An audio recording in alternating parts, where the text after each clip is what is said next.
Paravich Program, and he is co-author of the Factomine Art and Sensomine Art package and expertise in multi-value technique.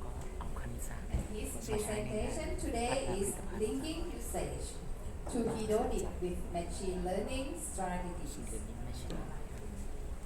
Please join me to welcome Professor Sebastian.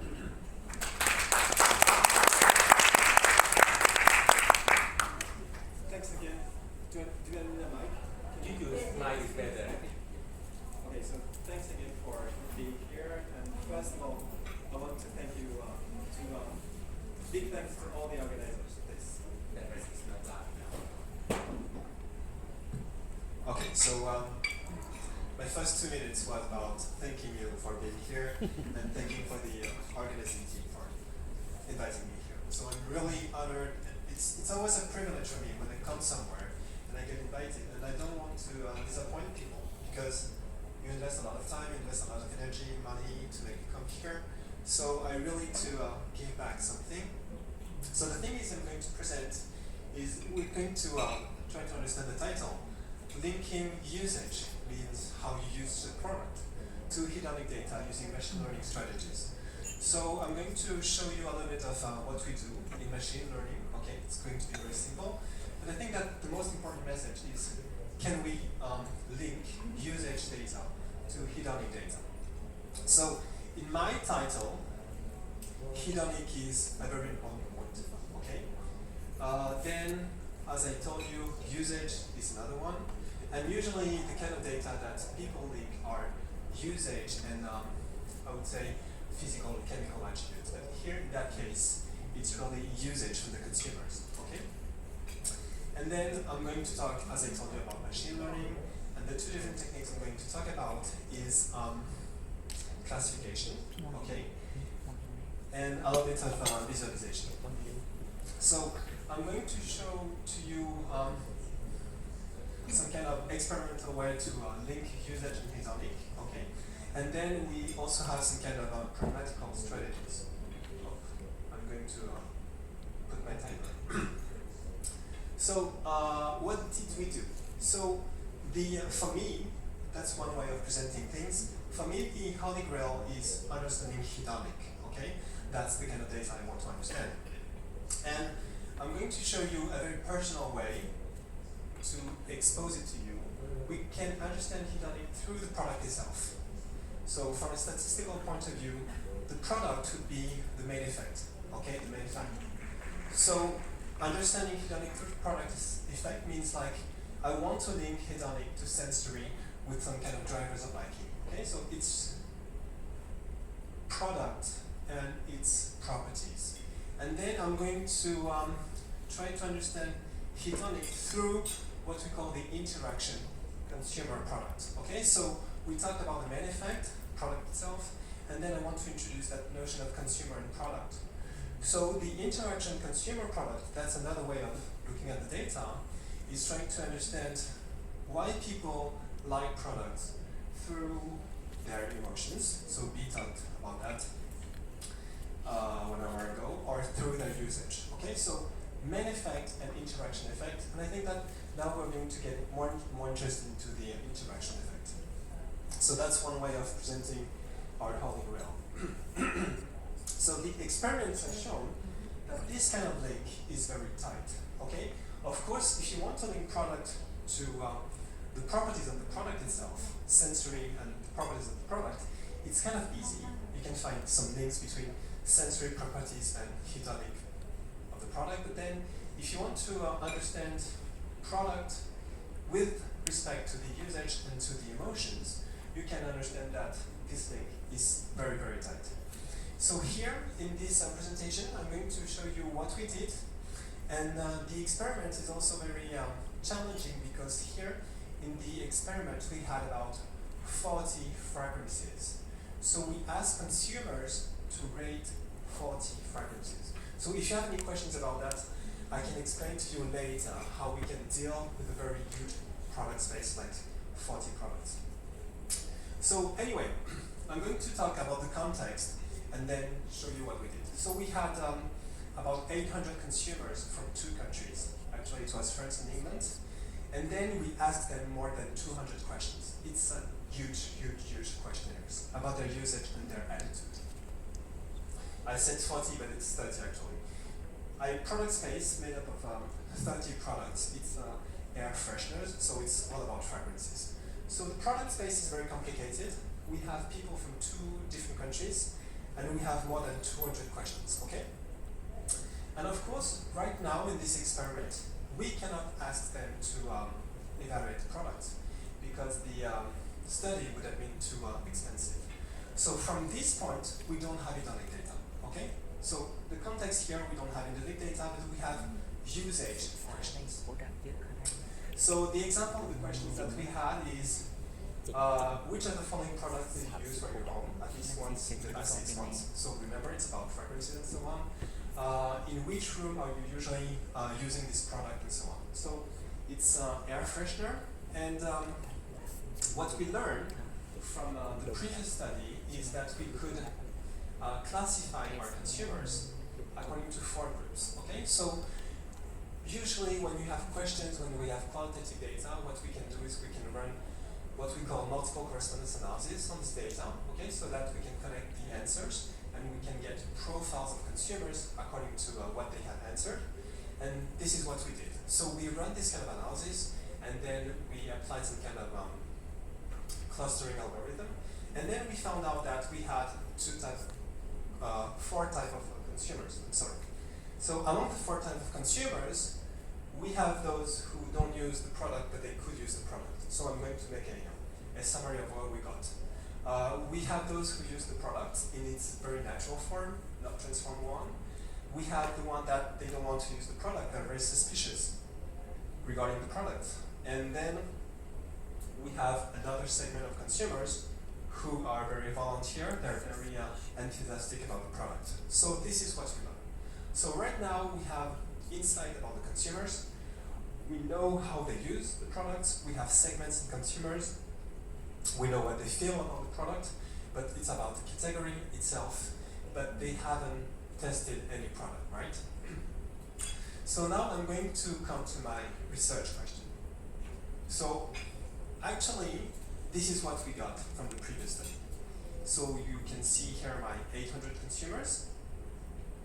And our mission was based on the insights obtained from the previous study. We had to conduct a new experiment, okay, that would reveal the possible link between usage and hedonic. Right now, we only have the usage, but we have a very important constraint, and the constraint is the size of the product space. So actually, our mission is to screen consumers that would be representative of the 4 clusters, and that would be able to provide a hedonic score to 30 products. So the first step is we have 80 consumers. The second step is we have to screen the consumers, okay? But then that's where machine learning is coming, because we have to screen the consumers. We don't know how to screen the consumers, but we have to screen the consumers according to a very particular constraint, okay? And I'm going to explain to you that very particular constraint. Actually, when you have individuals that are already classified into groups, you can apply algorithm, okay, to identify the group of each one of you individuals, okay? But then we have a very specific constraint because the product is very big, the product space is very big, and then as the product space is very big, we thought that the link would be very tight, and then we thought that actually it's not only about selecting people from each one of the categories, each one of the groups. We had to select very specific people. Actually, what we thought is we had to select people from the center of gravity of each clusters. Okay, so I'm going to explain to you later, but then I'm going to give you some insight about very brief introduction about machine learning and what we can do. So if I had to make some kind of introduction to classification, so these are the different questions that you can answer to when you're doing classification. Someone comes with a set of symptoms that could be possibly attributed to one of medical conditions, and then the question is which one of the medical conditions you want to attribute the patient to. Other example, very easy one, consumer comes and you want to determine or not if the consumer is a good consumer or not, okay? Bankable or not, okay? So that is a classification problem in the sense that a priori you have some knowledge on the groups, okay? So you know the number of groups, okay? So what we want to do, don't look at this slide, it's not really important. But what we want to do is we want to buy what we call a classifier. A classifier is some kind of function that allows you to attribute someone to one of the group, predefined group, okay? So that's classification, usual classification, okay? And the most simple classification function would be the logistic regression. I'm going to show you a very brief example. You have two categories, yes or no, means that, okay, you can accept this person in this group or no, okay? And we have a special name between the data that you have collected and the group of person where you want to put the people. So here, this is some kind of data, okay? So you have people, and on the x-axis, you have the money they have, okay? So here, I don't have any money, $500, $1,000, $1,500, okay? And then here, you have the status of that person, bankable or not, okay? So that means that here, these are the people who are considered as having a default, okay? These are the people who are considered as having no default. And you can see according to this distribution that the more money you have, okay, you'll be considered as having no default, okay? So we are interested into predicting whether here an individual will default on his credit card, okay? According to the money he gets every month, okay? And the blue line here, this is the probabilities, the predicted probabilities of default using that kind of model, okay?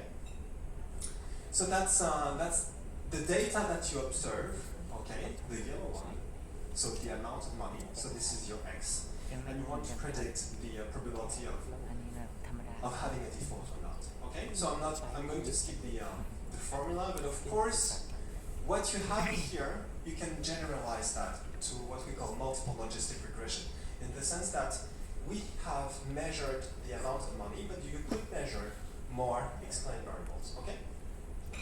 But then I'm going to use another one, which is the, I think, maybe the most famous one, the k-nearest neighbor classifier. It's very easy, okay? I'm going to give you an example. Let's say here you have two groups of people, okay? The yellow one and the blue one, okay? And I don't know in which group I am. I'm going to be here, okay? And if around me I have like two blue one and one yellow one, then probably I should be blue or yellow. I should be blue because on my neighbor I have more blue than yellow. So this is the k-nearest neighbor classifier, okay? So I have a distribution of yellow people and blue people. And depending on my position here, I can attribute myself some kind of probability of being blue or yellow, okay? So if I'm here, I have 3 yellow people, no blue people. For sure, I will be yellow, okay? So depending on my geographical position, I will be yellow or blue. And you can count the number of people in my neighbor that are either blue or yellow, okay? So it's kind of easy. So here, same example, I have blue, yellow people, this is me, okay? And this is what the computer is doing. The computer is going to calculate the different area where you can be blue or where you can be yellow, okay? So that means that here, if you look at this guy, which is me, here, he's going to be put in the blue area because in his neighbor, you have more blue people than yellow people, okay? So this is what the classification algorithm does. I'm going to come back to my mission. Screening consumers, that would be representative of the 4 clusters, and that would be able to provide a hedonic score to 30 products. Okay?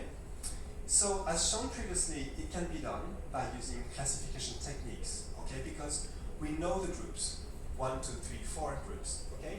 And we know the properties of the group. But this is very important. The link between usage and hedonic, if it does exist, it should be very tight. So if it has to be proved in a new experiment, then it has to be done with very particular consumers. So not only we're going to choose the consumers from each one of the groups, but we're going to choose consumers that are as close as possible within one cluster and very different from one cluster to the other. So that means that here we're going to work on some kind of classification technique, but with a particular constraint. That means that, okay, I know that you're blue, but you have to be dark blue. Dark blue means I want this blue in particular, because dark blue would be the center of gravity. Okay? So graphically, I want these people. Okay? So that means that here, it's not only a regular, I would say, classification algorithm. It's a classification algorithm with some kind of constraint. So my question now is, can I find a classifier that targets the center of my clusters? It's not only a classifier that would target my clusters, because that's what would do a classifier, a regular classifier, but that would be a classifier that would have specific properties. And why do I want to do that? Because if I can target these people, I know that these people are going to be very homogeneous in terms of usage. And if they are very homogeneous in terms of usage, I expect them to like the same thing. So if I have to prove the link between hedonic and usage, then I really have to choose very, very specific consumers. And that, I don't know how to do that. Okay? So this is what we did. So we tried to develop that kind of new algorithm, not only affecting people, but affecting people that are very close to one particular, I would say, average consumers. Okay? Does it make sense for you? Yes. Okay, so we can go on. So can I find, I'm going to translate it in another way, can I find what could be called a classifier with constraint of distance? Constraint of distance means that I want people to be very close. Okay? So,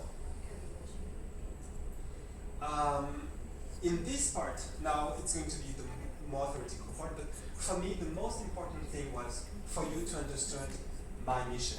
Find a good way to classify people, to choose them in particular. So now that's the technical part. It's not that interesting, but it's kind of funny if you're interested in that kind of thing.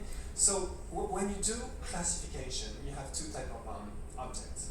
You have the training set, okay? And we're going to the training set because we want to train the machine, because it's machine learning and the machine is going to learn, okay?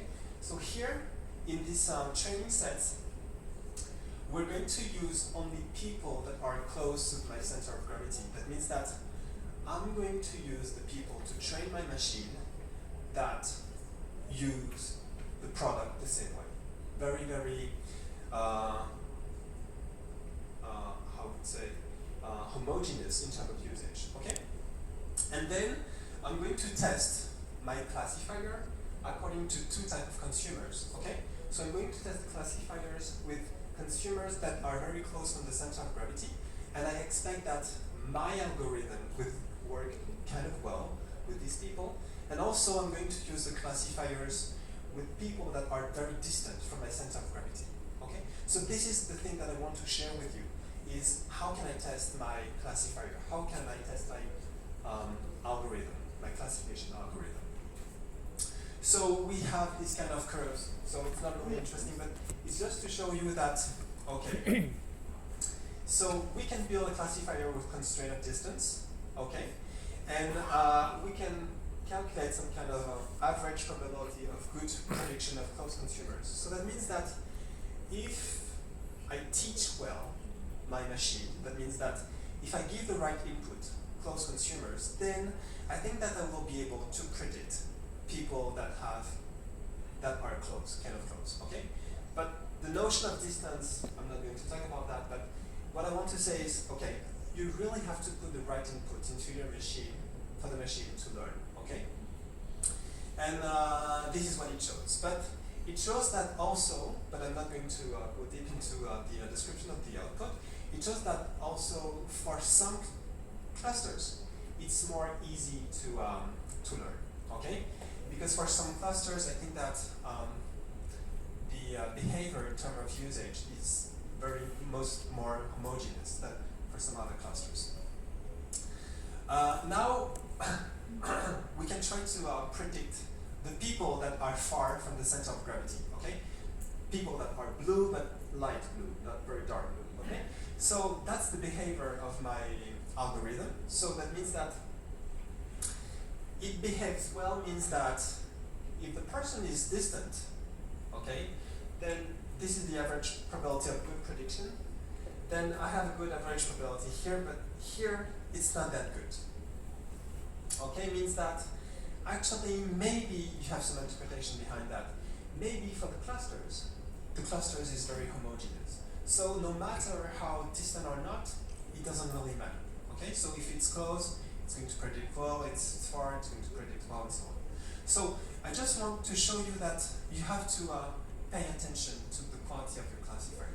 Okay, so my first message is, okay, we can select very particular consumers. If you want to select them, you have to work on a special algorithm, and then you have to try to assess the quality of your classifier. Okay.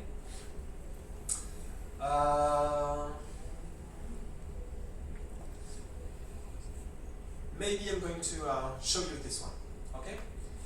I'm going to show you two types of classifier: classifier with the constraint and classifier without the constraint. Okay, and when I said we would like A better than B, that means that this is the kind of probability of good prediction. Okay, so that means that if you train, okay, and if you test with people that are very close to your clusters, you expect that the probability of good prediction for the people that are close is higher than probability when people are random, okay? So this is the kind of thing that you have to check, okay? So these are the different relations between the different